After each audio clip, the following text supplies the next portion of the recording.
Good afternoon, everybody. Welcome to our June webinar. I've got 11:59 on my clock, so we'll give folks just a minute to get filtered in, and then we'll get started.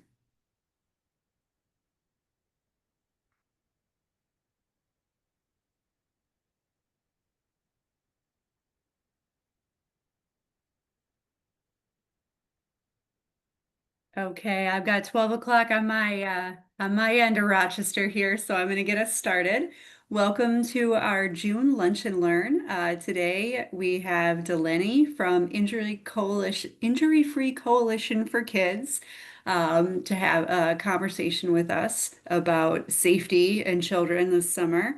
My name is Rae Glaser. I am the director of the New York State Kinship Navigator program. Just a couple of housekeeping details. This webinar will be recorded, so everybody that's attending today will get an email with the slides from today's presentation and the link to the recording within the next week. This will also be posted on the Kinship Navigator's social media and YouTube channel, so it'll be available for everybody after the presentation. We are in a webinar mute format, so if you have any questions, feel free to drop them in the chat, and DiLenny and I will work together to answer those questions. And then just an FYI for our next Lunch and Learn, we're on a little bit of a weird schedule because it's summertime and kids and their and their schedule. So usually we do this on the third Thursday of every month. We're a little bit early this month, and then next month we are going to be a little delayed. So we will be the fourth Thursday next month. That'll be July 24th from 12 to 12:30. And we're going to have a presentation on the SCR, New York State Central Registry of Child Abuse and Maltreatment, checking your name for that and how to get your records cleared if that's something that's of concern to family or family you're working with. So again, I'll make this brief about me. Most of you know me already. My name is Rae Glaser. I'm the director of the New York State Kinship Navigator program. We are information, referral, and education for kinship caregivers, prospective caregivers, and professionals all across New York State. We're a virtual program Monday through Friday. We have kinship specialists on our helpline from 10 to 4. We also have an online chat. We have fact sheets on our website for all of your common kinship caregiving concerns, www.nysnavigator.org. We have a clickable map on our website where you can find resources in your county for kinship care, aging, legal, county resources, hotlines, warm lines, things of that nature, also national kinship resources. We service caregivers in over 100 different languages. Like I said, we also work with professionals that are working with caregivers. If you've got a topic that you're looking for more information on, or you're running into an issue with a caregiver, that's something where you can either email the program or email me directly, and we can help you out with. And that's really our program in a nutshell. If you have any questions, I'll drop my information in the chat so you can reach out afterward. But like I said, most of you already know me. So without further ado, I'm going to turn it over to DiLenny to talk a little bit about the Injury Free Coalition for Kids. Thank you for joining us today, DiLenny. Thank you. I'm so happy to be here today. So I'm going to, like she said, I am DiLenny Roca, and I am from the National Injury Free Coalition for Kids program, but also work in New York City at Morgan Stanley Children's Hospital doing community work. So let's get to it. I got a lot of stuff to share. So let's see why it did not move to the next one. Oh, here we go. Sorry. We didn't work out that bug yet, did we? One thing I didn't talk about. So we're going to talk about preventing injuries at home and at play. And because I'm at the School of Public Health, I love numbers, but I'll give you some numbers as to why we do this. So unintentional injuries, meaning things that happen as an accident, are mostly preventable. And usually we're looking at ages 0 to 19 years old. And the reason why is that these injuries that are accidents actually cause like 20 deaths a day and a whole bunch of people or children going into the hospital that cost millions of dollars, including the ER. So we want to make sure that if we can try to keep some kids out of here, the hospital, not just mine, but all of them, we can. And it's, little changes that we can make. So, because they are preventable.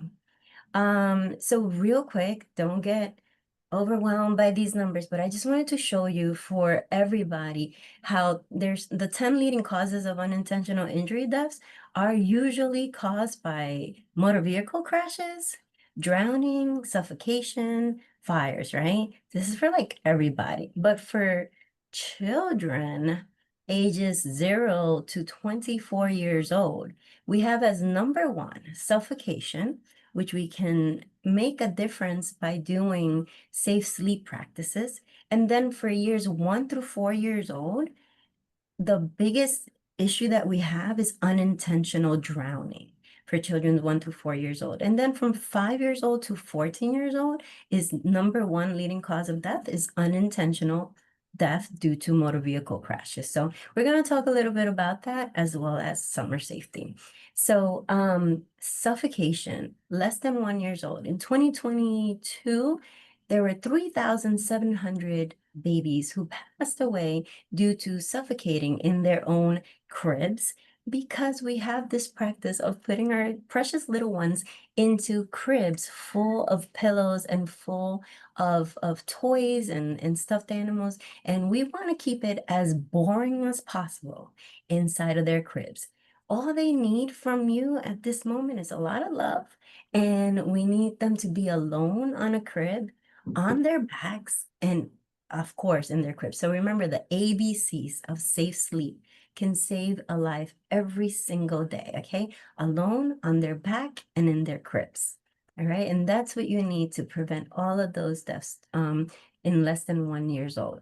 Now, I also mentioned car crashes, right? So a lot of times there's things that we can do to prevent a car crash. Then there's just things that we can do to just stay safe in case there is a car crash, right? Because most car crashes actually happen within like 10 blocks of your own home. It's not even on the highway and things of that nature. But why do we need car seats, for example, which is what keeps our babies safe, right? And our children safe. So car seats keep the babies and children in their car. They protect their head, their spine, and their neck, spread the crash forces all over their bodies, and it helps keep them in place using the shoulders and their hips, which are the strongest parts of our bodies. No matter what age, they still stay the strongest. Sometimes they get bumped, but we're always pretty strong up here. So there are different types of car seats depending on the age of the child. So keep that in mind. There are car passenger safety technicians all over New York State, all over the country, actually. And you can, if you're in New York City, you can call 311 and they will put you in touch with a car passenger safety person. Or you can actually call your fire department or your police department, and they'll have a car passenger safety technician on hand that can help you educate you on installing your car seat and telling you what's the best car seat for your child's age, okay? So in New York State, for example, we have a comprehensive seatbelt law where everybody in the car needs to be restrained. So from 0 to 150, somebody has to be either in a car seat. If you're less than 2 years old, you need to be rear facing. Once you're 2 years old until 40 pounds and 4 years old, you could be in a forward facing car seat.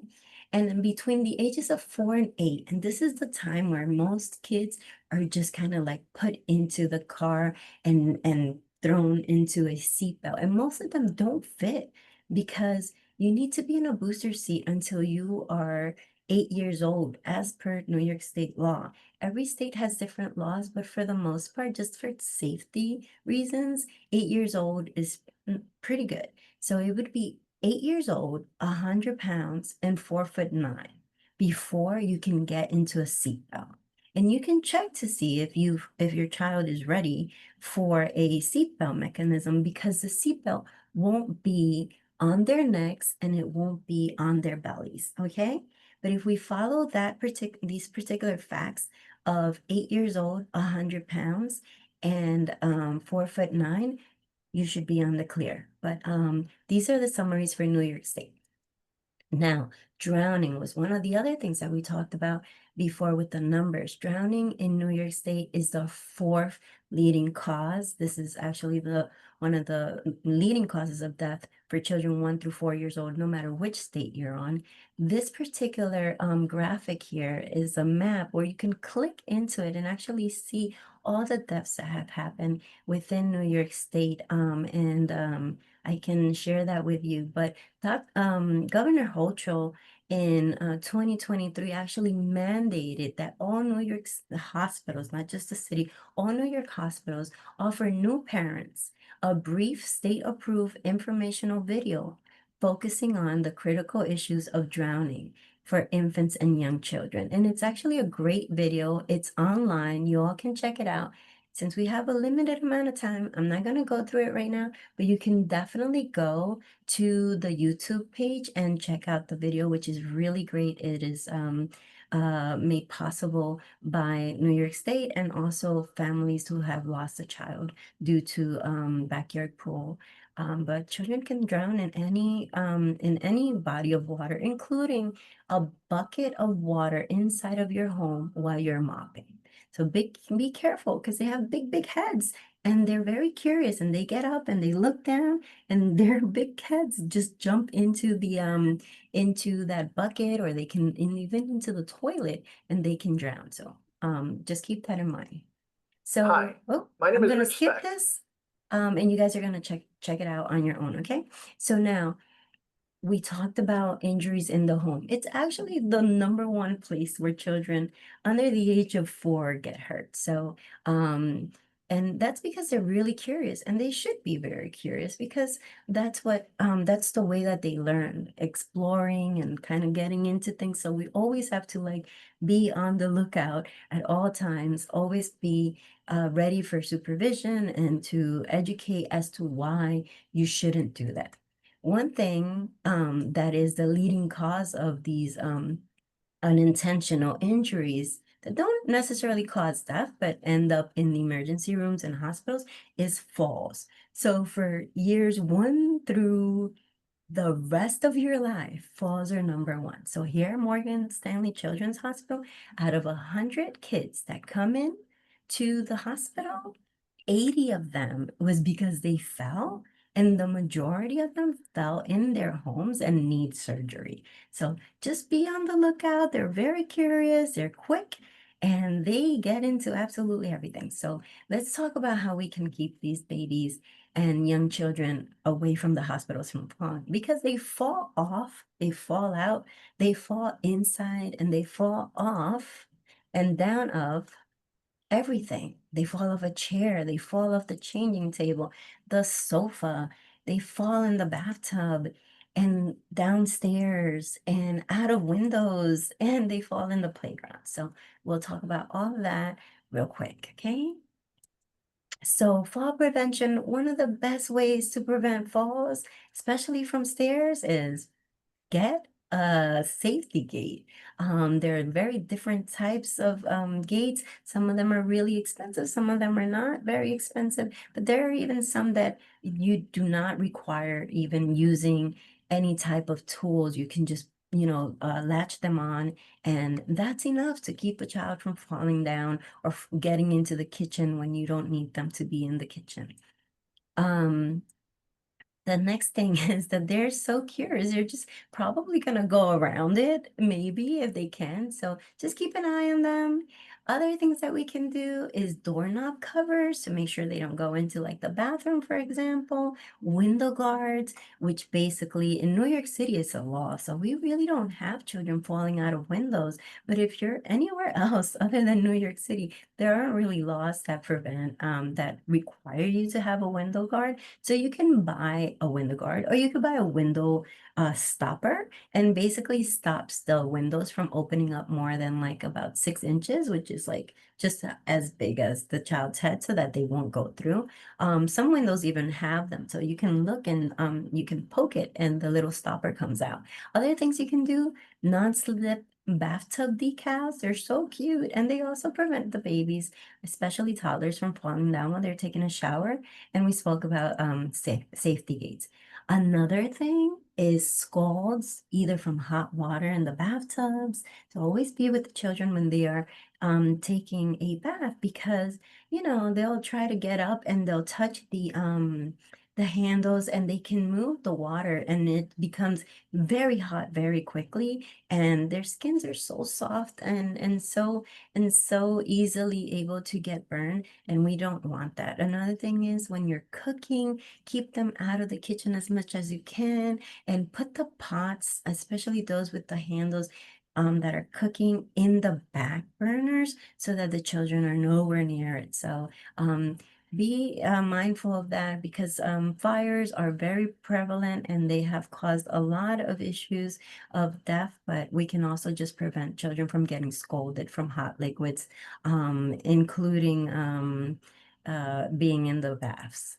Another thing that we don't really think about is little tiny batteries that live within our remote controls, our thermometers, the wireless doorbell, so many different things in our home that actually have these little tiny button batteries that are absolutely deadly to our children and can also, if they are not fatal, can cause some terrible, terrible injuries inside their little stomachs and in their intestines and a lot of times it causes a lot of lifelong issues. So please be very, very careful. This little graphic gives you ideas of where you might find things with button batteries, but just keep them out of reach of the children, okay? Burn prevention, we spoke about the liquids, right? But we also have the outlets in our homes that we can cover using outlet covers so that they don't get shocked. There's little things you can buy, such as these little duck that will tell you when the water's too hot. And of course, we should always have a smoke detector and a carbon monoxide detector in our homes to ensure that if there is a fire or some smoke, that it is picked up and you are aware of it and can rush out of your home quickly and get the child and everyone else out of there. So you can contact your fire department. Sometimes, depending on where you live, there are programs that they will bring you a smoke detector and carbon dioxide. And if you live with for a landlord, you can let them know when, because it's required for them to have fire, smoke alarms and carbon dioxide detectors, okay? One thing we don't think about, and it doesn't happen too much, but most of us have Venetian blinds, and it's strangulation. So be careful with these things. Always keep them up. If you can buy a little holder of the string, they sell them like at Target, but you can just always put them up nice and high, the string, so that the children won't pull on them, okay? So one thing we all mostly have is a TV in our home, and now they just keep getting bigger and bigger and bigger, and kids are obviously very entertained by them. We like having them because, it gives us a little time to pick up here and there, but they're very dangerous, especially when they are not either fixed to the wall or they're in a furniture item that is too small for them. So all TVs and all furnitures actually that you buy, even if it's a bookshelf or a mirror or something, should be anchored to the wall, okay? Because it's so sad when here at the hospital we get children who have been crushed by a television or a huge mirror that are very popular right now because they want to play, they want to pick up toys, and they're usually watching the TV in front of them. So be mindful of that. Because every 3 weeks a child dies from a television tip over, and 7 out of 10 children injured by TV tip overs are actually 5 years or younger, with like the age of 2 years old being like the most affected by this. So anchor it. They have these in Target, at Walmart, many different places. And actually, if you buy IKEA furniture, they will make you sign an agreement that you are going to use an anchor on their furniture. So be mindful. These are very common injuries that we see here at Morgan Stanley. And again, I'm gonna have a video that you can watch and send the link to it. I'm not gonna do it now so we can kind of stay within time, but the video basically says even when you're watching, the child can have these types of incidents, so anchor it. I hope you can take the time to watch it. Oh, I will move on. Actually, it's 30 seconds.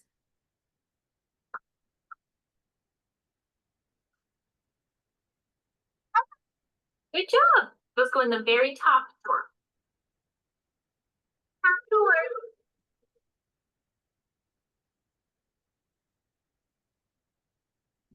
Oh.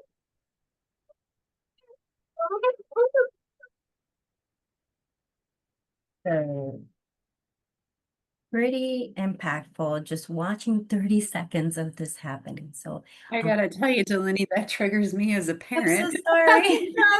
No, that's okay. I'm That just trying to prevent it. when mine were very little, we did all of that, and you don't, you think it's so simple, but that can happen in just a blink of an eye. It So sure does. So impactful. anchor it all, okay? Because these are things again that we can certainly prevent with very little changes.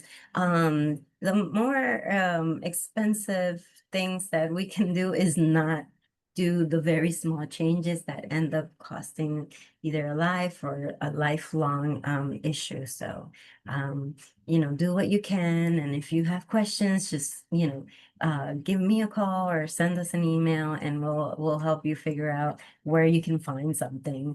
Another thing that's becoming such an issue is poisoning. So unintentional poisonings right now are one of the leading causes of death because a lot of things are becoming legal, and some parents might have them in their bags or in a drawer. And kids, like I said, are very, very curious. They're gonna go into your purse and they're gonna find a whole bunch of things, including some legal cannabis edibles, but we also have lipstick in there, hand sanitizer, our medication, you know, our pens, maybe, you might vape or have some e-cigarettes that they can be ingested by our children. So please be mindful of this. Even now, even by Zine, I think it was, or let's not say any names, but eye drops have been taken off the market because they have been harmful to people. And so you can only imagine what can happen to a child who gets into your eye drops. So just keep it in mind, keep the purses out of their way, and locked up somewhere so that they don't get in there and eat something that they shouldn't. And even children with allergies, for example, you have to be very mindful because a lot of times, yeah, we all go and check out, maybe grab, some candy or something that might have some nuts in it and put it in our purse. And here we go. We have this, issue that we could prevent, but it didn't. So just a reminder of keeping your purses away. But inside of your home, there are so many things that children can get into. So especially the medications of the grandparents, they're almost 40% of the reasons why the children are unintentionally poisoned is due to these medications because the grandparents want to have them handy and have access to them, but so do the kids, especially because they look like candy. A lot of them, you put them side by side and you really can't tell the differences, especially a young child wouldn't be able to tell the difference. And then there's a lot of gummies out there, even your vitamins, your vitamin D and your supplements might be an issue. So also keep your colorful Mistoline and Fabulosos and all these wonderful things that we use to clean outside of their reach. I know that historically we put it underneath our sink.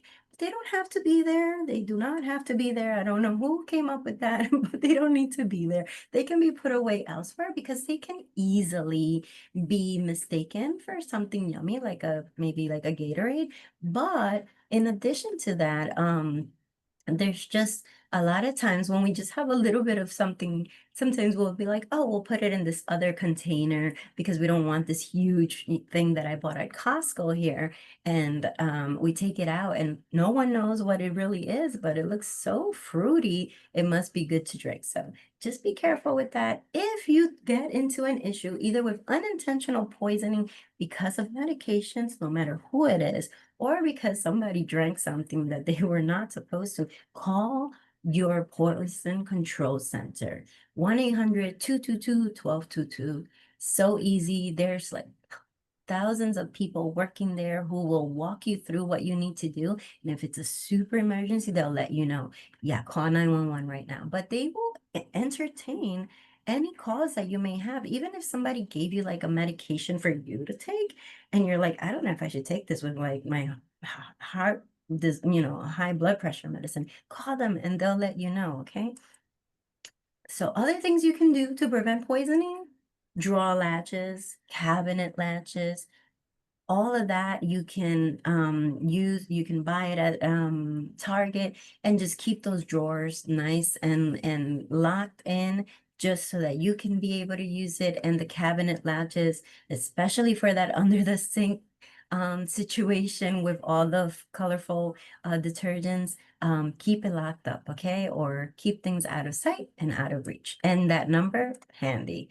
Now, real quick, playgrounds. I got 5 minutes. Playgrounds, they're so much fun. And now we have great playgrounds, because when I was a kid, they were questionable. They had no nice surfacing. My slides were made out of metal in hot New York summers.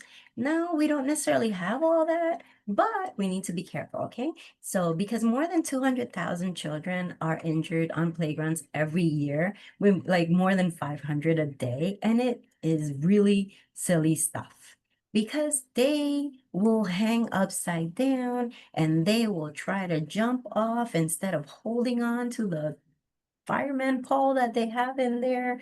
They're like, Mom, look at me. Or, oh no, they just remember the big head situation. Yeah, the big head will cause them to fall off of things, especially like swings. So always supervision is number one at the playgrounds, okay? Always walk around, make sure there's nothing that shouldn't be in the playgrounds, like broken glass, depending on where you live, there might be some, questionable things in the area, including sometimes like dog poop, because sometimes people do not clean up after the dogs. So pick up, look around, and always keep your eyes on these babies. And if you forget, there is something that you can do. There's a check-off list that you can check the equipment, you can check the surfacing, whether or not the environment is appropriate for the age of your child. And I can provide you with that checkoff list for your own knowledge. And again, supervision, no matter what environment you're in, whether you're in your home, in your car, in the playground, supervision is key because they are quick.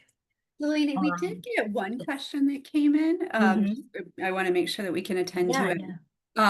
This is absolutely fabulous information. The question that came in is, even if we do adhere to all of these, sometimes kids can still get hurt. Does your agency have any steps that you recommend people take, like when you should go to the urgent care, when you should go to ER, or what actually happens? Where do you go if something happens and a child actually does get hurt?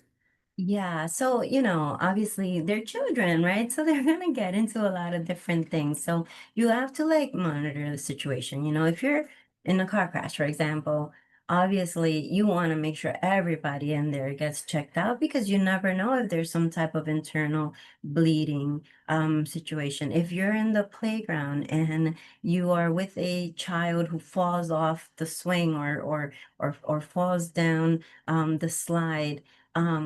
You should, check to see like their eye movements, check to see that when they're crying, it's actually really good, because we know like they're okay in that sense. They're feeling and they're able to like respond. But if you find that maybe there's just too much like the child's acting very differently than what, the way that they came in, after bumping their heads or falling somewhere, you should definitely either call your doctor or go to the emergency room. There isn't really like a check-off list of the things that you would, that we would say, oh yeah, definitely bringing in.